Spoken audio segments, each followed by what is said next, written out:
juzgado la Cámara de Diputados. Este proceso, según versiones tanto de Jesús... Las autoridades anunciaron que una joven mexicana y su hijo de 9 meses permanecen en Guatemala.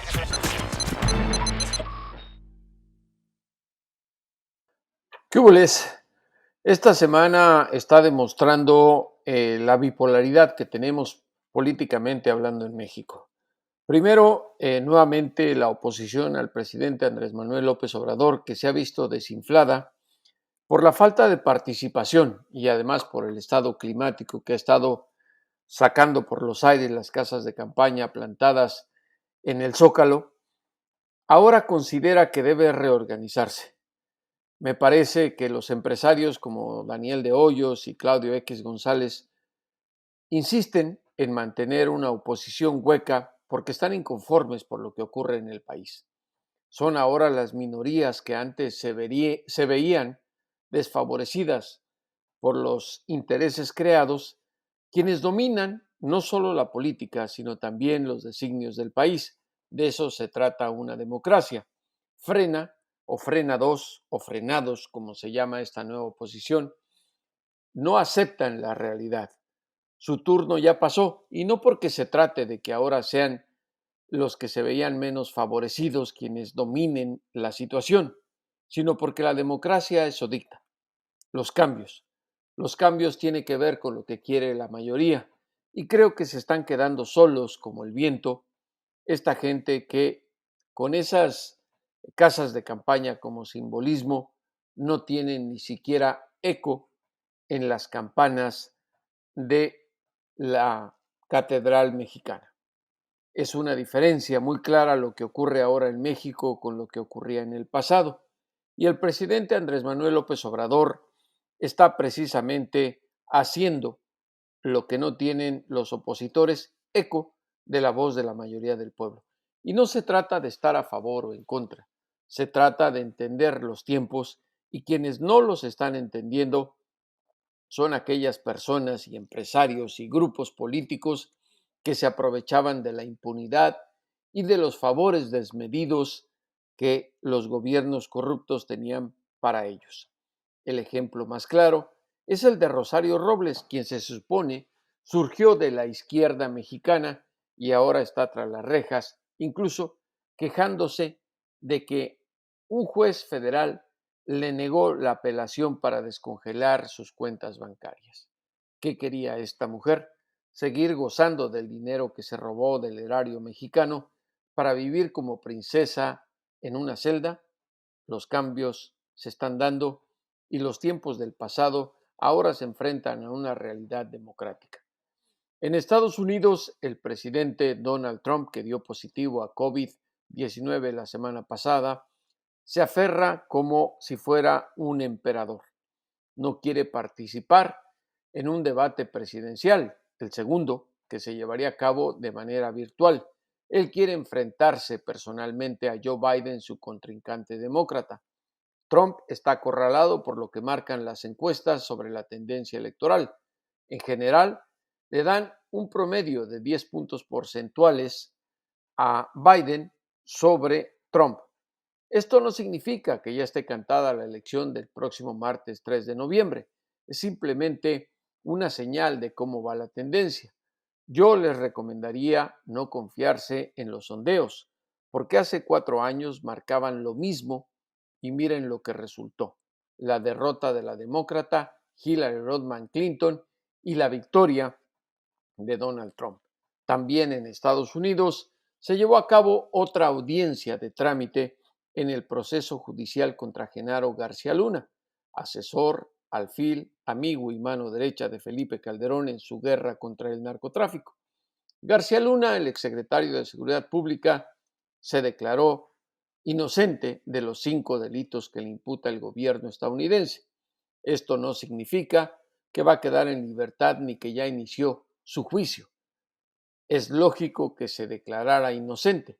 De haber hecho lo contrario, el juez Brian Cogan no necesitaría de un juicio para sentenciarlo.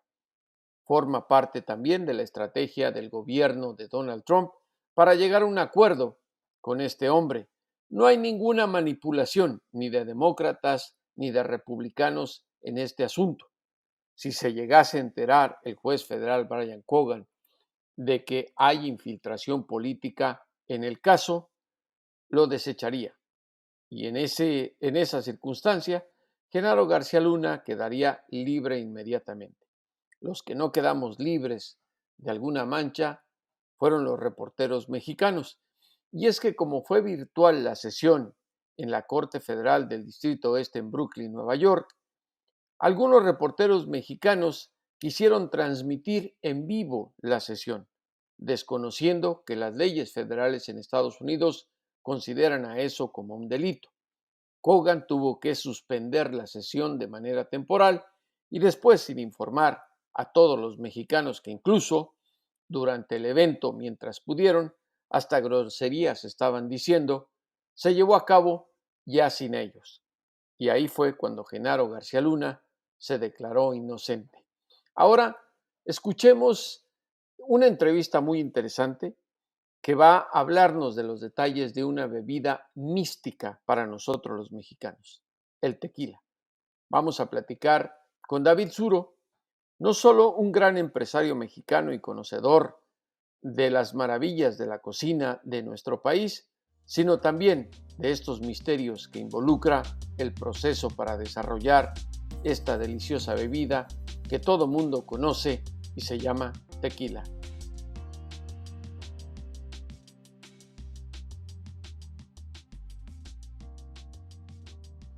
¿Qué holes? Bienvenidos nuevamente a Cada Siete. En esta ocasión contamos con un gran amigo, alguien a quien en lo personal le tengo mucha admiración, porque es un filántropo que no solo ayuda a la comunidad migrante en los Estados Unidos, sino que también los incita a superarse.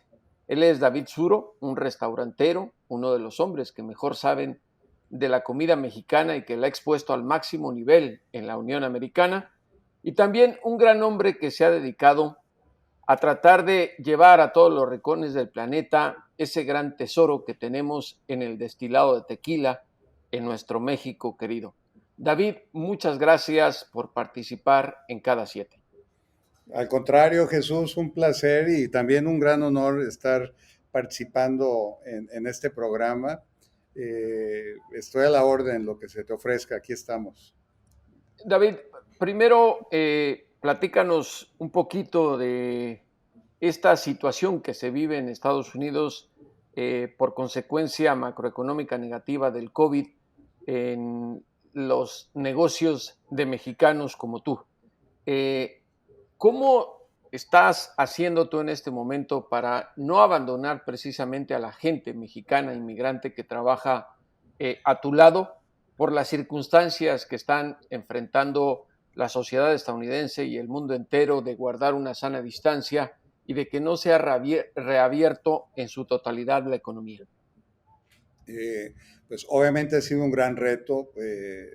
Esta pandemia ha afectado pues el mundo entero, pero yo creo que uno de los negocios más sensibles y más expuestos a esta pandemia, pues es el negocio de los restaurantes, ¿no? Esos lugares donde convive la gente y ahora se nos prohíbe convivir, tenemos que guardar esas distancias.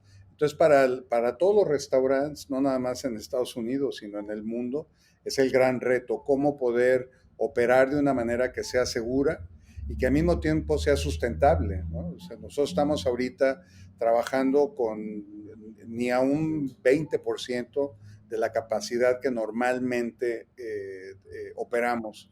Entonces, pues esto nos conlleva a la situación que mencionas de la gente que está desprotegida, la gente que no tiene acceso a los programas de asistencia de parte del gobierno federal o estatal, pues son los más expuestos de todos los habitantes que hay en el territorio americano.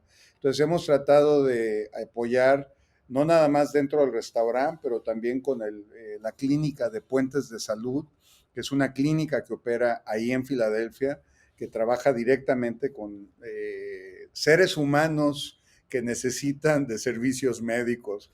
No me gusta a mí especificar que trabajan con gente indocumentada.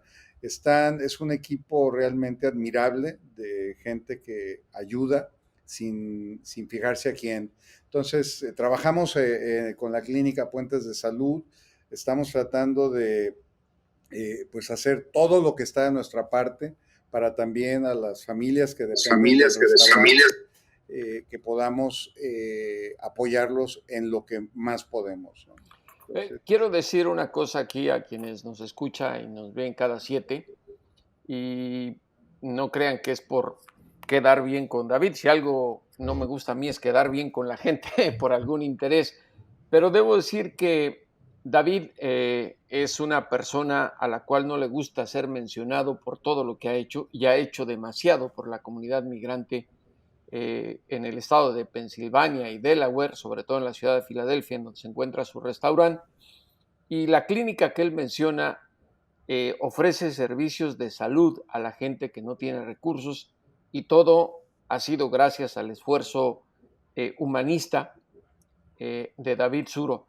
David, perdón, vamos a... Jesús, yo soy solamente uno de los miembros que forman parte de ese equipo de cientos de voluntarios y de gente que coincidimos en la manera de cómo tratar de hacerlo, que está dentro de nuestras posibilidades de cada uno para apoyar a la gente necesitada. Pero de ninguna manera, gracias Ahora, a mi... ahora entenderán por qué admiro y aplaudo a David esa humildad que lo destaca. Creo que demuestra precisamente el trabajo altruista que se debe hacer a favor de las comunidades.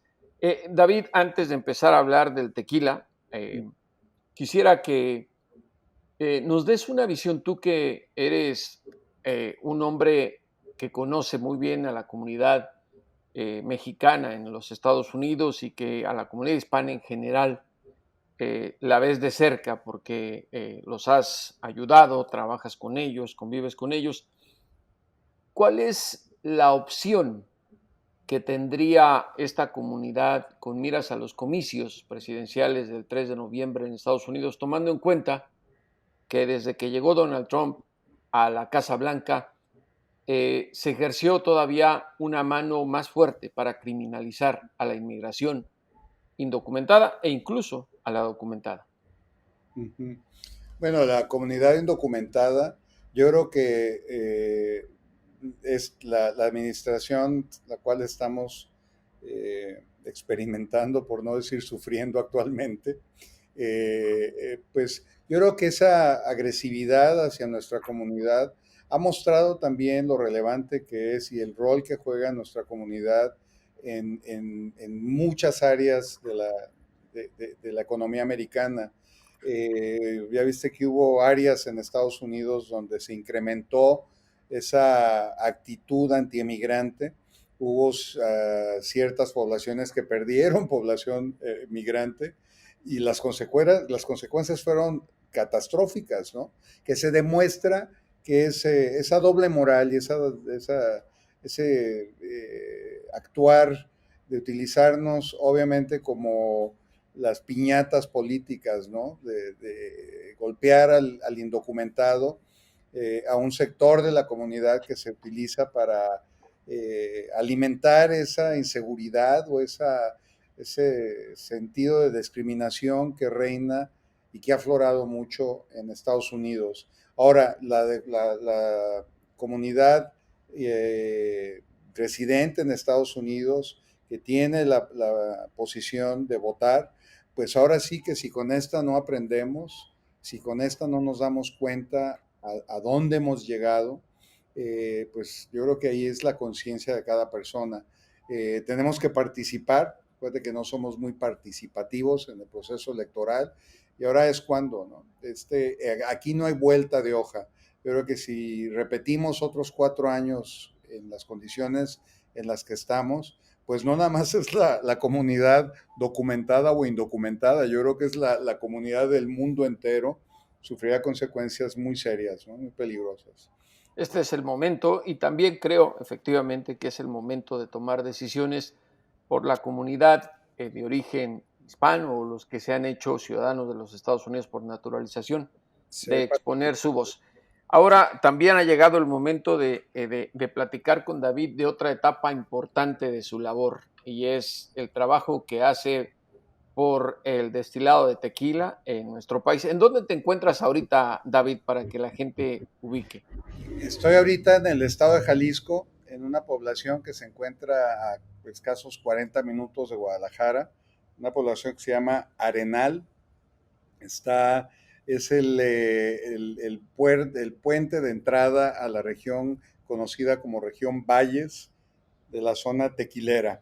Es un área donde en un momento produjo más tequila que la misma población de Tequila, Jalisco, una población con muchísima tradición tequilera. Y estoy actualmente en la primera destilería que visité en mi vida. Esta destilería la conozco desde que tenía yo 17 años. La opera la familia Rosales y estamos desarrollando un par de proyectos de expresiones bajo el nombre de Siembra Valles, pero también se produce la Casa Cascahuín, es una de las destilerías muy respetadas, con mucha tradición, con vendedores que pasan alrededor, como los estás escuchando, un pueblo tal cual. Entonces para mí es un lugar muy representativo de lo que es el tequila en esta región de Jalisco. ¿Sí?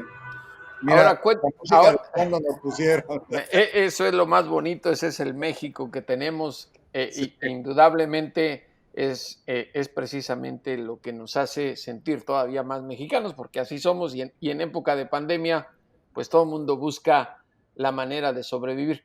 David, cuéntanos a grandes rasgos este gran proyecto que tienes para rescatar lo autóctono del destilado del tequila, que creo muy poca gente ha hablado de ello, o por lo menos yo que soy un ignorante no había escuchado, pero cuéntanos y para que la gente que ve y sigue cada 7 se dé cuenta de las cosas que hay detrás y que no se pueden descubrir de una botella de ese delicioso tequila. Sí, bueno, mira, no soy únicamente aficionado al tequila como tal. A mí me gusta ver a la familia completa, ¿no? El tequila es miembro de una gran familia, culturalmente hablando, históricamente hablando, de destilados que proceden de las plantas, de los agaves, de los mezcales, como se les conoce. Entonces, el tequila obviamente es la bebida, es el miembro de esta familia que es más reconocido, es el más exitoso, es el que ha conquistado al mundo entero, pero pues existen muchas bebidas destiladas. El otro gran hermano es el mezcal. Hay destilados de agave, hay destilados por lo menos en 27 estados de la República que tradicionalmente se han producido por siglos y siglos. Entonces, este proyecto de Siembra Spirits se inicia precisamente para ayudar al consumidor americano. En el caso de nosotros estamos en Estados Unidos, llevamos ya 15 años exportando hacia Estados Unidos Siembra Spirits, que son tequila de dos regiones de Jalisco y un mezcal. Pero esto fue un proyecto que tenía como objetivo, más que nada, el ayudarle a la gente a acercarse más, no nada más a la parte de mercadotecnia y las botellas muy bonitas y alegóricas, más que nada era acercar al consumidor a la gente que produce estas bebidas espirituosas. Llámese productores de tequila, llámese mezcaleros, llámese raicilleros. Esa ha sido nuestra labor fundamental, el ver el lado humano sin distracciones de ningún tipo, que es algo al que al tequila se ha expuesto mucho, contratar artistas de Hollywood para darle más relevancia a proyectos. Hay mucho que admirar y que respetar y que aprender de la gente que está detrás de estas bebidas destiladas de agave. Entonces, el proyecto es eso, el proyecto se fija y pone toda su atención en ser un vínculo entre el consumidor y los grandes maestros tequileros. Entonces, ha sido un proyecto muy interesante, muy bonito. Llevamos 15 años ya trabajando. Un proyecto que para mí ha sido un proceso de aprendizaje. Tenemos estas bebidas emblemáticas y tan representativas de la cultura mexicana. Están llenas de historia, están llenas de sabiduría y de gente muy buena, muy trabajadora, que por lo general tenemos la tendencia de hacerlos a un lado y fijarnos en cosas muy superficiales. Entonces queremos que haya ese conocimiento, ese reconocimiento y esa admiración que merece gente como Salvador Rosales, que ya lo van a conocer, la nueva generación de tequileros, y bueno, que proviene de una familia que se ha esmerado mucho en mantener vivas las tradiciones del tequila. Pero cuéntanos, David, en esa, digamos, en esa participación que tú tienes de mantener lo autóctono del destilado, hemos platicado fuera de programa sobre lo que tratas de preservar de la originalidad en los Sí. destilados. Explícanos un poquito en lo que significa más allá del maguey que vemos del agave, eh, eh, qué es lo que se hace y qué papel juegan. Algo que a mí me llamó mucho la atención el día que me lo contaste es los murciélagos en todo esto. Ah, bien. Pues mira, el campo agavero es muy complejo, ¿no? En todo el sentido de la palabra. Los ecosistemas en los cuales crecen estas plantas son ecosistemas muy frágiles, son ecosistemas que la industrialización y el uso excesivo de estas plantas, la demanda por estas plantas, pues ha forzado a los productores a poner presión en estos ecosistemas. En el caso del tequila, pues son ecosistemas que ya se volvieron monocultivos. No se cultiva más que el agave tequilana Weber, una variedad de agaves. Esto nos ha llevado a poner muchísima presión en una variedad.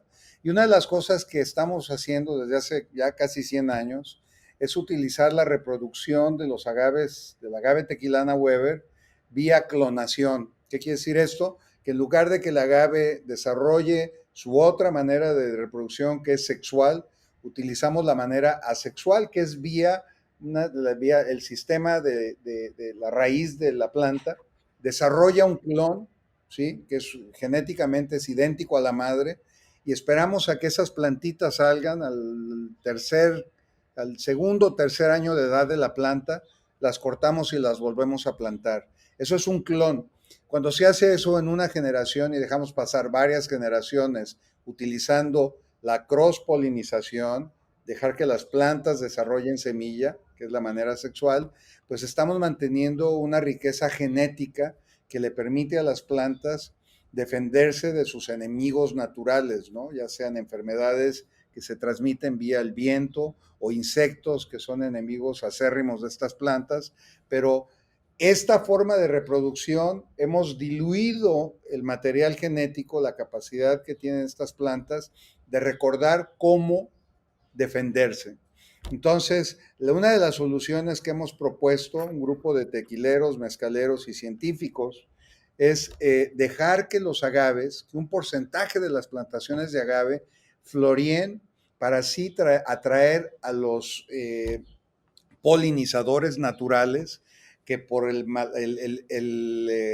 metabolismo de las plantas, que es invertido a la mayoría de las plantas, todo su metabolismo es hecho de noche.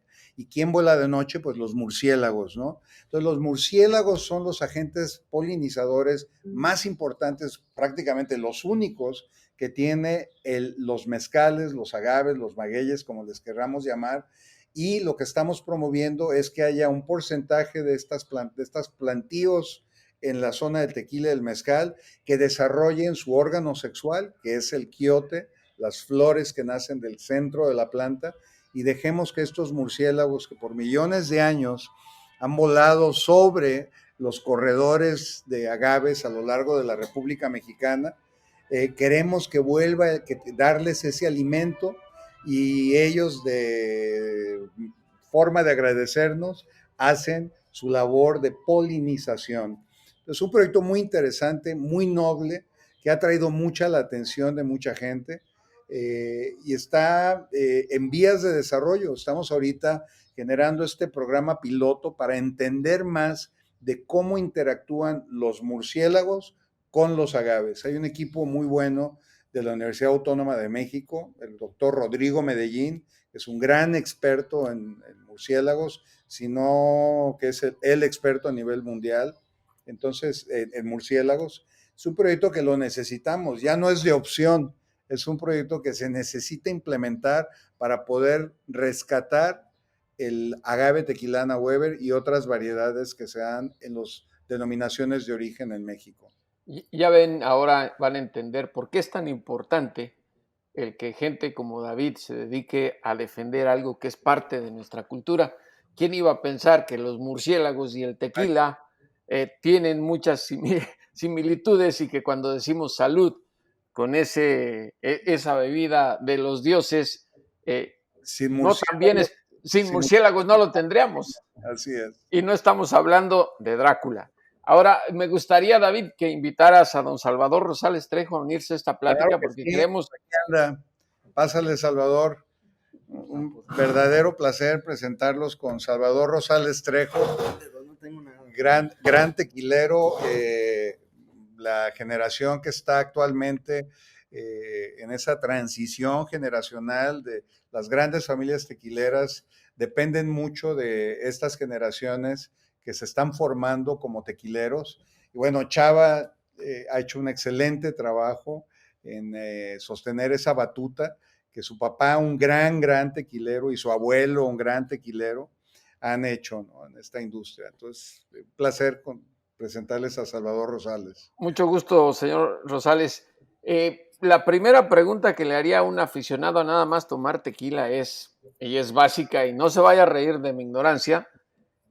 Cuando vemos la botella de tequila, obviamente nunca imaginamos todo el trabajo que hay detrás de todo eso. Yo le quisiera pedir que si por favor nos cuenta, por ejemplo, cómo es la jornada de un tequilero desde la mañana cuando se levanta a trabajar con esas hermosas plantas. Bueno, primero que nada, un gusto saludarlos y gracias por estar acá en casa. Bueno, creo que es una cuestión importante, ¿no? La pregunta que haces, todo lo que hay detrás de una botella. Para empezar, un tequila blanco mínimo tarda 7 años para estar en una botella, ¿no? Por el tiempo que tarda la planta en crecer, como mínimo, en su madurez. Digo, son plantas que tardan de 7 hasta 9 años en madurar. Entonces, todas las historias que hay detrás de una botella de tequila blanco, hay mucho que contar. Ni siquiera de qué hablar del trabajo, ¿no?, que hace las personas, nuestros colaboradores para lograr que llegue el destilado a la botella, ¿no? Desde ir a jimar las piñas por la mañana, un trabajo muy pesado que hacen los jimadores y que muchas veces no les es reconocido como tal, desde el punto económico hasta el reconocimiento de la labor que llevan, ¿no? Porque tristemente son los principales en la cadena, pero a veces son los últimos, ¿no? Como tal. Y de ahí, pues bueno, que llegue la planta, las piñas, se hidrolice su carbohidrato, se tengan sus azúcares fermentables, y bueno, ya después se destile para obtener este alcohol que nos da la planta, y bueno, es algo fascinante, también es pesado, pero a fin de cuentas yo creo que para dedicarte tienes que enamorar antes de otra cosa. Una cosa, nos decía 7 o 9 años el tequila blanco. Sí. Eh, ¿Cuál es la diferencia en el tiempo para producir un reposado, un añejo? Bueno, es el tiempo que dura en barrica. En barrica. Ajá, pero, o sea, realmente desde la concepción digo, lo que no platicamos los tequileros, o hablando como destilados de maguey, que bueno, en el mezcal se platica más y qué padre, porque a fin de cuentas es algo muy importante, es el tiempo que tarda la planta en crecer, ¿no? Digo, si en la uva nos presumen cada año hay un cambio en la vid como tal, imagínate acá en los campos de agave, ¿no? Que tardan 7 años, 8 años nuestros agaves, en este caso tequilana o variedad azul, en crecer, ¿no? Todo lo que pasa en el campo es fascinante, ¿no? En ese tiempo. ¿Cuánto produce una planta de agave, digamos, en tamaño promedio? Bueno, depende mucho de los procesos con los que se realicen, ¿no? Porque hay ahorita una gran, ¿cómo llamarle? Pues realmente como cosas muy extremas en la producción, pero en un proceso artesanal, por llamarle o identificarlo de esa manera, produces con 8 a 9 kilos 1 litro de tequila. Con 8 a 9 kilos. Ujú. ¿Y una piña de una planta de agave cuánto pesa normalmente para eso? Promedio ahorita tienen un promedio de 35 a 55 kilos. O sea, Uno piensa que de una planta de agave ya sacaron un No, barril de 100 litros. Es tres, si bien nos va 3 a 4 litros por piña, una piña que tardó, o un agave que tardó en crecer 7 años, entonces es muy poco, ¿no? Y David, yo te conozco y sé que al frente tienes una copita. ¿Nos podrías enseñar el tequila que tienes frente a ti? ¿Y qué tipo de tequila es? Este es un tequila cascahuín. Aquí tengo la botella de donde viene. Tequila cascahuín es un tequila blanco. Es la expresión más representativa de aquí de la casa Cascahuín. Pero ahorita estamos en proceso de un lote de siembra valles con un proceso 100% artesanal. Y su papá acaban de introducir una taona para extracción de jugos, que es esa piedra enorme circular. No, esta todavía no la podemos enseñar, ese es un top secret. Le pasaron una etiqueta que estamos por introducirla al mercado. Pero, digo, esta destilería tiene expresiones muy interesantes, porque es como el vino, ¿no? O sea, hay productores que hacen vinos tintos, vinos blancos, diferentes uvas. Ahorita que mencionabas cuánto tiempo tarda un reposado, un añejo en barrica, aquí lo interesante del tequila y de los destilados de agave es que, fíjate, la maduración, en lugar de hacerse en la barrica, se hace en la tierra. Es muy interesante porque los sabores que tiene un tequila pues deben de ser representativos de su materia prima, de esos largos años, de ese largo periodo que necesitó la planta para nutrirse, de la tierra donde creció, del clima que estuvo expuesta, la energía del sol, la lluvia, las sequías, los días sombreados, soleados.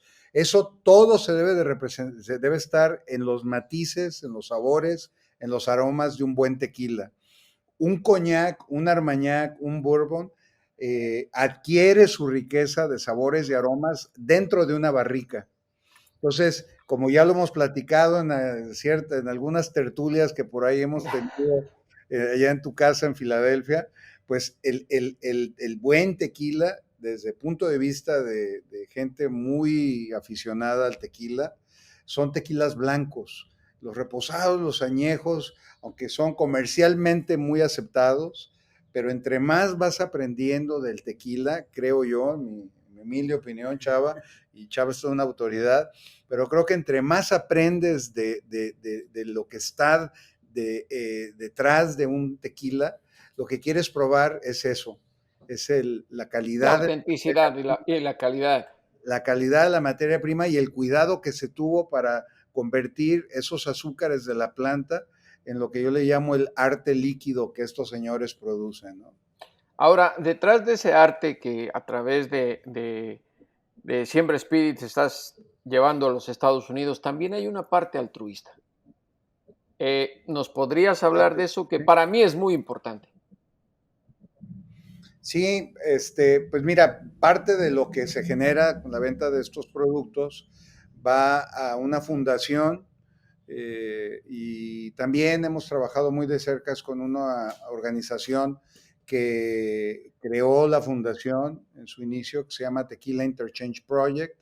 Y lo que hacemos es, pues, generar más, una voz que se escuche más, pero no nada más por nosotros como productores, sino que invitamos a la academia que participe, invitamos a bartenders para que vengan y aprendan nuevamente, sin la presión de que tienen que ir a una casa tequilera y solamente promover a esa casa tequilera. Aquí lo que hacemos es exponerlos a temas antropológicos, arqueológicos, económicos, sociales, de medio ambiente, y eso es gracias a lo que aporta la venta de estas bebidas espirituosas, así como también trabajar con algunas comunidades de gimadores y con productores que están todavía hasta cierto punto marginados, y estamos trabajando en que sean más reconocidos. Hay mucha trazabilidad en nuestros productos y siempre vinculamos a la gente que está detrás de la elaboración de nuestros productos, pero también estamos muy preocupados en que reciban un pago justo por las bebidas que ellos producen. Entonces, sí hay mucha trazabilidad y transparencia en todo lo que hacemos, ¿no? En ese sentido, para mí es fundamental que se sepa de dónde exactamente viene el producto, quién lo hace, y más allá de eso, pues también nos interesa que estén bien esas familias que están involucradas en los productos que están vinculados al proyecto Siembra Spirits.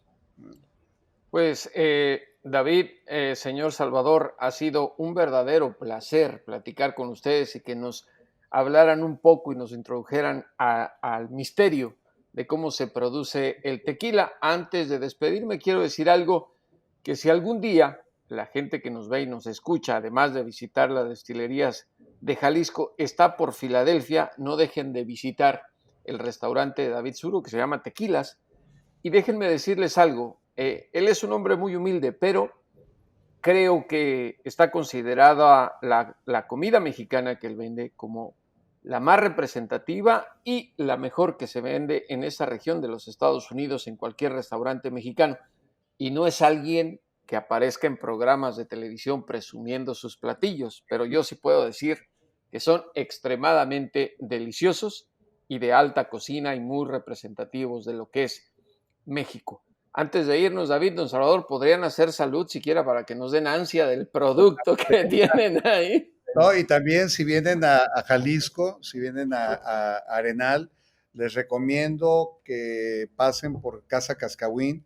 Salvador y todo su equipo es muy generoso para recibir a gente, explicar el proceso, ver el proceso en vivo y a todo color. Salud, gracias. Saludcita. Y lo Y ahora en vivo y a todo color esto un día de mi querido Jesús. Ya nos toca.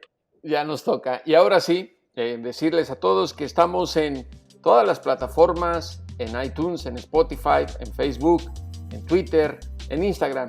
Síganos en Cada 7 y ahora sí, como siempre, a los criminales y a los políticos, devuélvanos a ese México que nos arrebataron.